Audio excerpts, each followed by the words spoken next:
Her badge was deactivated before she'd even reached the elevator.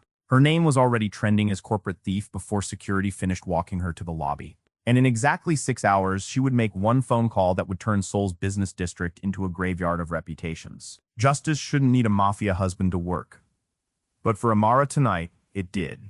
If you believe hardworking women deserve better than forged signatures and cowardly boardrooms, hit subscribe and drop a like. Only the Yuntae 6 of the world, the cowards who sacrifice the innocent to save their own skin, won't. Amara Chukwu had rehearsed her expansion pitch so many times she could recite it in her sleep.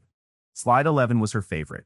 The one where projected revenue curved upward like a smile, like proof that Lagos girls with scholarship letters and stubborn fathers could build empires out of spreadsheets. She'd worn her charcoal blazer, the one with the collar she'd restitched herself at 1,000 AM, because she refused to pay alterations fees on a director's salary when she had 2 working hands. She never got past slide 3.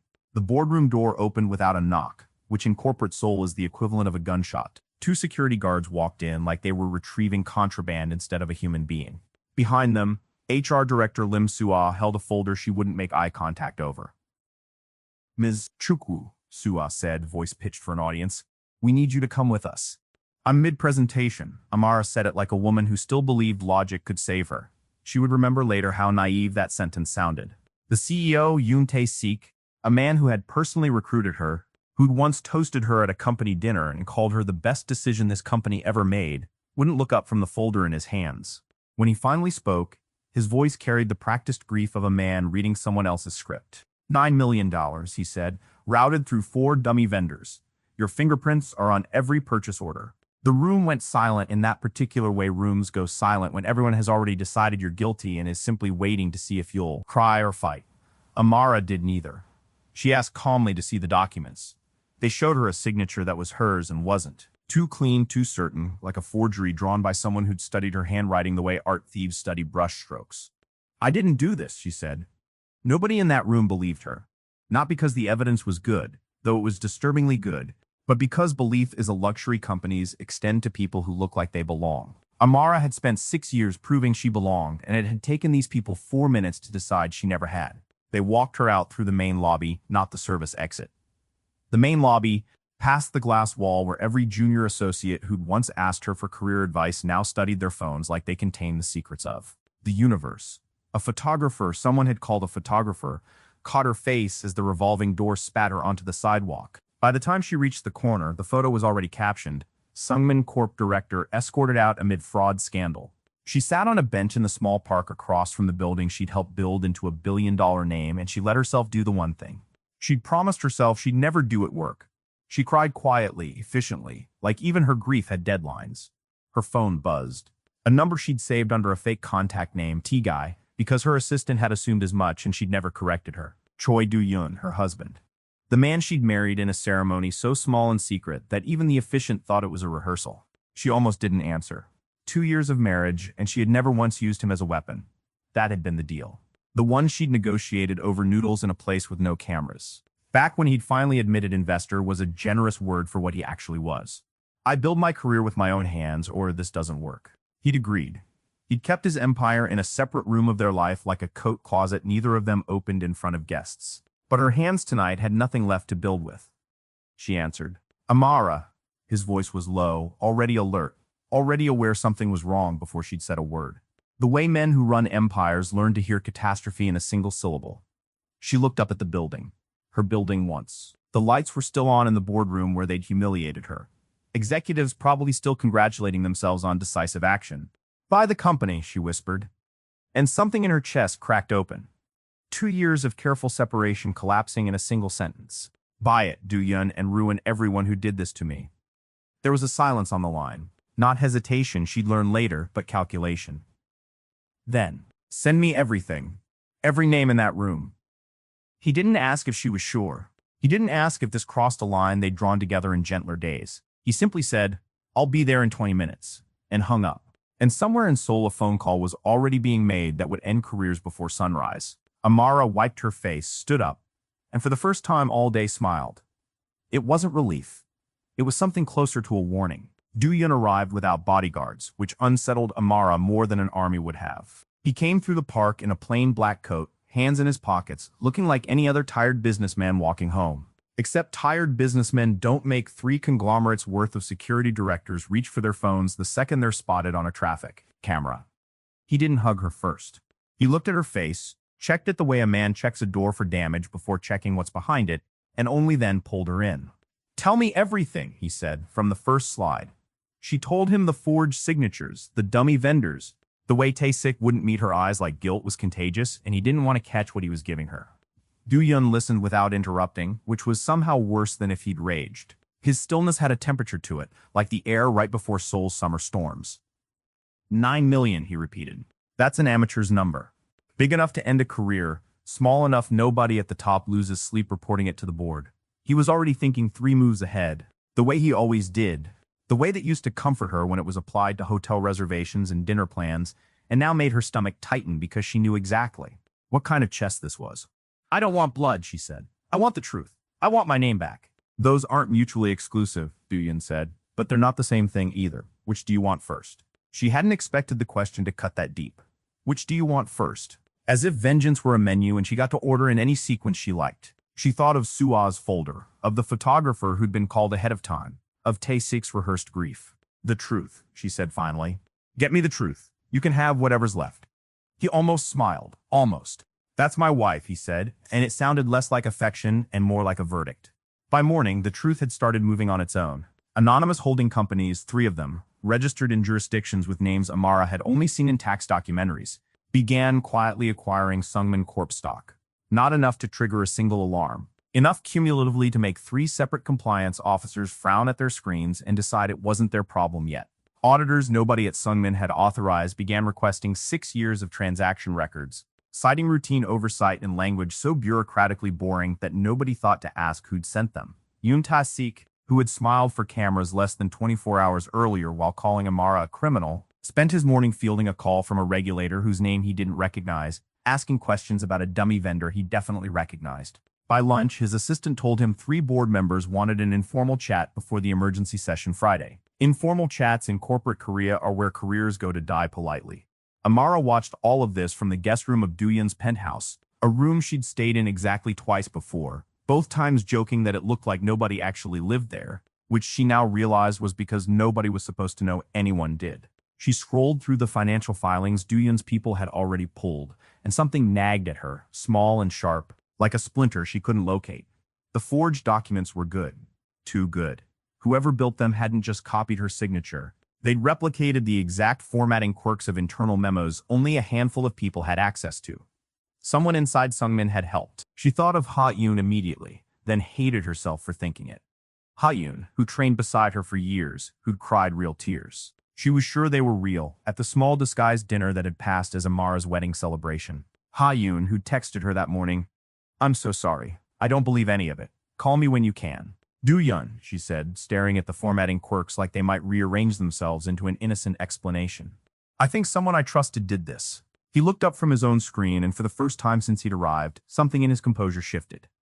Not surprised, she realized. Confirmation. "I know," he said quietly. "I found her name 4 hours ago. I was deciding how to tell you.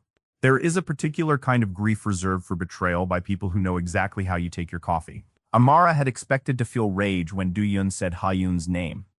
Instead, she felt something closer to vertigo, like the floor of every memory she owned had quietly been replaced with something load-bearing and false. "Show me," she said. Do-yeon turned his laptop toward her. Internal memo templates, formatting macros, a login timestamp from a terminal registered to Ha-yoon's employee ID, active at 3:14 a.m., 3 days before the board meeting, generating draft versions of the very transfer documents that had ended Amara's career. It wasn't circumstantial. It was a woman's fingerprints on a knife, if fingerprints could also cry at your wedding toast. "There has to be an explanation," Amara said, and hated how small her own voice sounded defending someone who'd apparently spent 3 sleepless nights building her downfall. "There usually is," Do-yeon said. "That doesn't mean it's a good one." He was right, infuriatingly, within the hour. Do-yeon's people didn't kick down doors. That was for men who mistook intimidation for intelligence. Instead, someone quietly reviewed Ha-yoon's mother's medical records, her mounting hospital bills, and a series of threatening messages sent to Ha-yoon's personal phone from an untraceable number 3 weeks before the forgery began. "Cooperate or the transplant never happens." Ha Yun hadn't sold Amara out for money. She'd been cornered into it. One sick mother and one anonymous threat at a time, until betraying her closest friend became the only door left unlocked in a house on fire. Amara insisted on seeing her in person. Du-yun didn't like it. She could tell by the specific way he didn't argue, which was somehow louder than if he had, but he arranged a meeting in a private room above a quiet restaurant. No cameras, no witnesses, except the two of them and a pot of tea nobody touched. Ha Yun looked like she hadn't slept since the forgery began, which Amara now understood was probably true. When she saw Amara, she didn't run and didn't perform innocence. She just started crying, the ugly, honest kind that doesn't care about appearances. They said they'd let her die on the waiting list, Ha Yun said. They showed me her file. They showed me how easy it would be to just lose it in the system. I told myself I'd fix it after. I told myself you'd forgive me if you knew why. Who's they? Amara asked, and her voice came out steadier than she felt. I don't know a name, Ha Yun said. Just a voice. And an account number where I sent proof I'd finished once the documents were planted. I have the wire details. I kept everything in case I needed to prove I didn't want to do it. Du-yun took the details without a word, already dialing someone before Ha Yun finished the sentence. Here's the part Amara wants you sitting with, the way she had to sit with it in that quiet room. It is easy to hate the woman who forged your signature. It is much harder and much more necessary to ask who forged the trap that forced her hand. Somebody built a system where a good daughter's only choices were her mother's life or her best friend's career, and then that same somebody let the world call Ha Yun a villain instead of a victim of a much colder architect. If you think people who get cornered into terrible choices deserve at least the chance to be heard before they're judged, hit that like button right now and subscribe, because only people who enjoy watching the powerless get crushed for the sins of the powerful would scroll past this without one. The wire trail led exactly where Du-yun expected and exactly where Amara didn't, not to a rival executive hungry for Sungmin's market share, but to a private holding company with paperwork so clean it screamed of someone who'd learned money laundering from watching amateurs get caught. Du-yun stared at the ownership documents for a long moment, his jaw tightening in a way Amara had seen exactly twice before. Both times right before something in his world violently rearranged itself. What? She asked. Whose account is it? He turned the screen toward her, and the name sitting quietly at the top of the shell company's registry wasn't a stranger's at all. It was family. Choi Min-jae, Amara read aloud, like saying the name slowly might make it less true. Your cousin. Du-yun didn't answer right away. He set the laptop down with the careful precision of a man handling something that might detonate if jostled wrong. My father's brother's son, he said finally. We grew up in the same house for 3 years after his mother died. I forgot he existed most days. He never forgot I existed for a single one of his. Amara had heard fragments of Du-yun's family history, the way you hear weather from another country. Present, distant, not something she'd thought to ask more about. Because Du-yun guarded his past the way he guarded everything else, in a locked room she'd agreed not to knock on. Now the room was open, and what was inside it explained a great deal about why a man could build an empire and still flinch almost imperceptibly at one cousin's name. He wanted your seat, she said. It wasn't a question. He's wanted my seat since we were 15, Du-yun said. The council chose me over him 12 years ago. Min-jae has spent every year since telling anyone who listened that the wrong man got the throne. I assumed it was pride talking. I didn't think he'd spend a decade actually building a case. This isn't pride, Amara said, gesturing at the screen, at Ha Yun's terrified face still fresh in her mind, at the $9 million and the signature and the photographer who'd been called ahead of time. This is a man who planned to destroy me to get to you. Du-yun's expression didn't change, but something behind his eyes did. A recalibration. The look of a general realizing the battle he thought he was fighting was actually a smaller piece of a war he hadn't known had started. Not just to get to me, he said slowly. Think about it. Why frame you publicly? Why not just have me killed quietly, the way ambitious men usually solve succession problems? He wanted spectacle. He wanted the council to watch me unravel over a woman. He wanted them to see the untouchable king bleed in public, chasing a scandal instead of running his territory. So I wasn't the target, Amara said. I was the bait. You were the trigger, Du-yun corrected quietly. And for the first time since the boardroom door had opened on the worst day of her life, Amara saw something close to fear cross her husband's face. Not fear for himself, she realized. Fear of what he might become if this went the way Min-jae had designed it to go. That night, while Du-yun took calls in the other room, his voice dropping into a register she rarely heard, cold and final, the voice of the man his enemies were afraid of, Amara sat with the ownership documents and let herself feel the full dizzying scope of it. She hadn't been fired for a mistake. She hadn't even really been fired for who she was, though that particular cruelty had made it easier for everyone in that boardroom to believe the lie. She'd been fired because somewhere, a man she'd never met had decided her career was an acceptable casualty in a war for a throne she hadn't known existed. There is a specific fury that arrives not when you're wronged, but when you realize how small you were to the person who wronged you. Not an enemy, not even a real obstacle, just a convenient lever. Amara felt that fury settle into her spine like iron. Duyun came back into the room near midnight, and for once, he didn't try to hide the calculation happening behind his eyes. "The council meets in 10 days, he said. Min Jae will use that meeting to make his move publicly, in front of every family that matters. If I retaliate against him now, quietly, the way instinct is screaming at me too, I prove every word he's whispered about me for a decade, that I'm reckless, that I let a woman rule my judgment, that the throne makes men soft. And if you don't retaliate, then he wins anyway, because he'll have humiliated us both and walked away clean." Duyun exhaled, and for a moment, he looked less like the man who made regulators reschedule vacations, and more like a man standing at the edge of a decision that would define which husband and which king he actually was. "I need something sharper than revenge, Amara, and I don't think I'm the one who's going to find it." She looked at him for a long moment, feeling the shape of an idea begin to form. One that had nothing to do with holding companies or council meetings, and everything to do with the exact skill set that had made her the youngest operations director in Sungmin's history in the first place. "No," she agreed slowly, "I don't think you are either." Duyun expected her to ask for men. Instead, Amara asked for a laptop, 5 days, and a list of every subsidiary Min Jae's shell company had touched in the last 3 years. "You're not planning to shoot him," Duyun said, half a question. "I'm planning to audit him," she replied.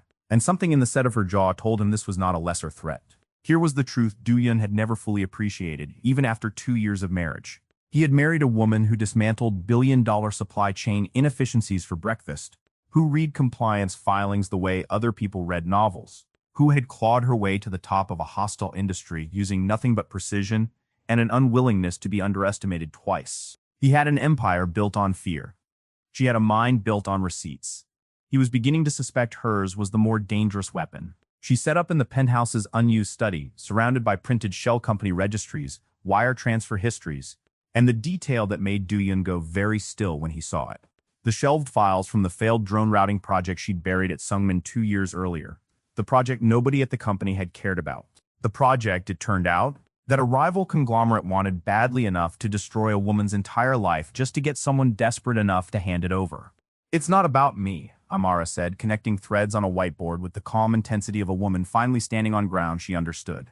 "It was never about me. Min Jae needed leverage inside Sungmin to access the delivery routing algorithm buried in my old project files. Framing me got me removed and got investigators, his investigators disguised as regulators, inside the building with legitimate-looking access. Destroying my reputation was efficient. It solved 2 problems with 1 forged signature." "You're saying he's not just after the throne?" Duyun said slowly. "He's after the project. I'm saying the throne and the project were always the same prize. Whoever controls that algorithm controls last-mile logistics contracts worth more than the council's entire portfolio combined. Min Jae wasn't planning to inherit your empire, Duyun. He was planning to build his own, funded by something I built and forgot about." For the first time since the boardroom door had opened on the worst morning of her life, Amara felt something shift from grief into strategy. Grief was reactive. Strategy had teeth. Over the next 5 days, she built a case the way she'd built every successful pitch of her career. Methodically, ruthlessly sourced, immune to emotional argument. She traced the shell company's ownership through 7 jurisdictions back to an account Min Jae had been careless enough to touch personally exactly. Once 3 years ago, before he'd learned better. She cross-referenced the regulators who'd requested Sungmin's audit records against a private security firm quietly owned by the same shell network. She found the wire that had paid for the photographer outside Sungmin's building. A detail so specific, so damning that even Duyun exhaled audibly when she showed him. "This isn't revenge," she told him, spreading the final case file across the table like a woman laying down a winning hand. "This is proof. Council admissible, court admissible, headline admissible proof. You don't need to destroy Min Jae in some back alley and prove every rumor about your marriage right. You need to walk into that council meeting and let the truth do what violence never could. Humiliate him permanently in front of the only people whose opinion he spent his whole life trying to win." Duyun studied her for a long moment, something unreadable passing behind his eyes. Pride, she'd learn later. Tangled up with a grief of his own. The quiet mourning of a man realizing his cousin's betrayal was total and irreversible. He's still going to come for us before the meeting, Duyan said. A man like Min Jae doesn't wait quietly to be exposed. He'll want to force the confrontation before I can use what you've built. Amara didn't flinch. She'd spent 6 years being underestimated in boardrooms. She wasn't about to start second-guessing herself in one that determined her actual life. Then let him come, she said. Last time he attacked a woman he assumed had no leverage of her own. Let's see how that assumption survives contact with the truth. Outside, Seoul's skyline glittered indifferently, unaware that somewhere in a quiet penthouse study the war for an empire had just changed hands from a man who understood fear to a woman who understood spreadsheets and was about to prove which one actually won wars. Min Jae came on the 8th night, which meant Amara's case file was finished but not yet delivered, the worst possible timing. And she suspected exactly the timing he'd planned for. He didn't storm the penthouse. Men like Min Jae understood optics too well for that. He arrived alone, unannounced, dressed like a man attending a business dinner rather than a confrontation 2 decades in the making. Dooyeon met him in the main room. Amara stood at the edge of it, close enough to hear everything, far enough to let her husband handle the opening moves of a war she'd spent 5 days arming him for. "Cousin," Min Jae said, smiling the particular smile of a man who believes he's already won. "I hear your operations director had quite the fall from grace. Terrible business, forged signatures. You should really vet your wife's competence before marrying her, though I suppose secrecy has its costs. You should really vet your shell companies before wiring money to a photographer." Dooyeon said, and watched with visible satisfaction the smile falter for exactly 1 second before Min Jae recovered it. "I don't know what you're implying." "I'm not implying anything," Dooyeon said. "My wife doesn't imply, she documents." He nodded toward Amara, and this was the moment. She'd rehearsed it in her head a dozen times on the flight of stairs between grief and this room, where she stepped forward and let the truth do the talking violence never could. Came in registration, 4 jurisdictions deep. But sloppy at the source, she said, setting the file on the table between them like she was closing a business deal. Because in every way that mattered, she was. "You touched the account personally once 3 years ago. Amateur mistake for a man who spent a decade planning to steal a throne. I also have the wire that paid the photographer outside Sungmin's building the morning I was walked out. Same network, same laundering pattern, same carelessness. And I have Ha Eun's testimony corroborated by medical records showing exactly how you coerced her into planting the forgery. You didn't destroy me, Min Jae. You just handed me a paper trail with your name written all over it." For a moment, something genuine flickered across Min Jae's face. Not fear, exactly, but the specific disorientation of a man realizing the woman he'd treated as collateral damage had turned out to be the architect of his downfall. "You think the council will care about a forged document scandal?" he said, recovering, sneering now. "They care about strength, about who's willing to act. Dooyeon hides behind boardrooms and paperwork. I was willing to burn a woman's career to prove a point. That's the difference between a king and a caretaker." "The difference," Amara said quietly, "is that you needed to destroy an innocent woman to make your point, and I only needed a laptop to unmake yours." Dooyeon stepped closer, and here was the moment Amara had genuinely worried about. The moment where 2 years of buried rage over a childhood spent under the same roof as this man might finally break loose. Where the Mafia king everyone expected might simply choose violence because violence was faster and felt, in the moment, more satisfying than patience. She watched him weigh it. She watched him choose. "I could kill you tonight," Dooyeon said, voice flat, almost gentle, which made it worse. "Nobody would ask questions. That's the power you've spent your whole life resenting me for having. But you want to know the real difference between us, Min Jae. You needed to destroy someone to prove you deserved power. I don't need to destroy you at all. I just need to let the council see exactly what you are, in the daylight, with proof they can't dismiss as family jealousy. That's not weakness. That's the throne you'll never sit on because you never understood the difference." Min Jae's composure cracked fully then, the mask sliding to reveal something raw and furious underneath. A man who'd spent a decade building toward a moment of triumph, watching it collapse in real time in front of the cousin he'd never stopped envying. "The council meets in 3 days, Dooyeon said. You'll be there. So will this file. Choose how you want to walk in, as a man who lost fairly, or a man who ran and confirmed every word of it." Min Jae left without another word, and Amara, watching the door close behind him, felt the particular exhaustion of a woman who has just watched her husband choose to be better than the world expected, and understood for the first time that the throne had never been the real prize either of them was fighting for. The council chamber held 13 seats and 2 centuries of unspoken rules, and Amara was not supposed to be in it. Wives didn't attend. Outsiders didn't attend. Black women who'd been publicly branded corporate criminals 5 weeks earlier especially didn't attend. Dooyeon walked her in anyway, past the visible discomfort of men who'd built entire philosophies around never having to share a room with a consequence they hadn't approved in. Advance. Min Jae was already seated, composed again, having spent 3 days rebuilding the version of himself that photographed well. He rose when Du Yun entered, offering the kind of smile that had fooled the council for a decade. "Cousin," he said, and guessed, "I didn't realize this was a family matter now." "It was always a family matter," Du Yun said. "You just made the mistake of thinking family meant only the people who share your blood, instead of the people who share your table." Amara didn't wait for permission. She'd spent 6 years earning the right to speak in rooms that didn't want her, and she wasn't about to lose the habit now. She placed the file on the central table, the same file, the wire trail, the shell registrations, Ha Yun's sworn testimony, the photographer's invoice, and let 13 powerful men read in silence exactly how one of their own had manufactured a public scandal to steal an algorithm and a throne in the same motion. Choi Min-jae orchestrated the destruction of my career to gain unauthorized access to Sungmin Corp's last-mile delivery routing platform, she said, voice steady, the voice she used to close billion-dollar pitches, not the voice she'd used crying on a park bench a month ago. He coerced an employee using threats against her dying mother. He paid for a photographer to ensure my humiliation was public and permanent. He did this not to weaken Sungmin Corp, but to weaken Du Yun, believing this council would blame a wife's scandal for a king's judgment instead of recognizing a coward's plot for exactly what it was.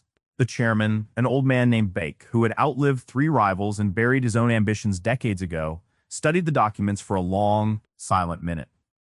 "This is thorough," he said finally, and there was something almost like respect in it.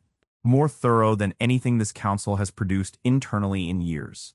"She used to run operations for $1 billion tech company," Du Yun said, "before your relative decided her competence was inconvenient to his ambitions." Min Jae tried one last time to reframe it. Strength, decisiveness, the tired language of men who mistake cruelty for leadership.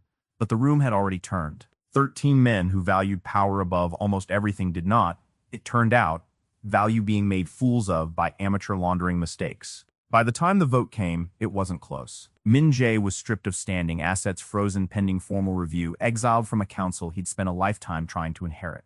He didn't go quietly, he never would. But Amara watched him leave that chamber understanding something she hadn't fully believed until that moment. The truth, precisely aimed, cuts deeper than any blade Du Yun could have used, and it left her hands clean. Sungmin Corp's board, facing regulators Du Yun's holdings had quietly summoned weeks earlier, issued a public retraction within days. Yoon Tae-sik resigned before the ink dried. Ha Yoon, cleared and reinstated, sent Amara a single message. "Thank you for still calling me family." Amara was reinstated too, though she declined the title, having discovered in the space of 1 brutal month that she no longer needed Sungmin's name to know her own worth. That evening, back on the same park bench where she'd once made the phone call that started a quiet war, Du Yun found her watching the same skyline, transformed now from a symbol of everything she'd lost into proof of everything she'd rebuilt. "Regret it?" he asked. "Any of it?" "I regret that it took losing everything to remember I never needed anyone's permission to be brilliant," she said. "I don't regret marrying a man who let me fight my own war and just made sure I had a fair fight." Du Yun sat beside her, no bodyguards, no empire between them. Just a husband and the wife who taught the most feared man in Seoul that real power was knowing when to put the knife down and hand someone a spreadsheet instead. "So," he said, "what do you build next?" Amara smiled, and for the first time since a boardroom door had opened on the worst morning of her life, it wasn't a warning. It was a beginning.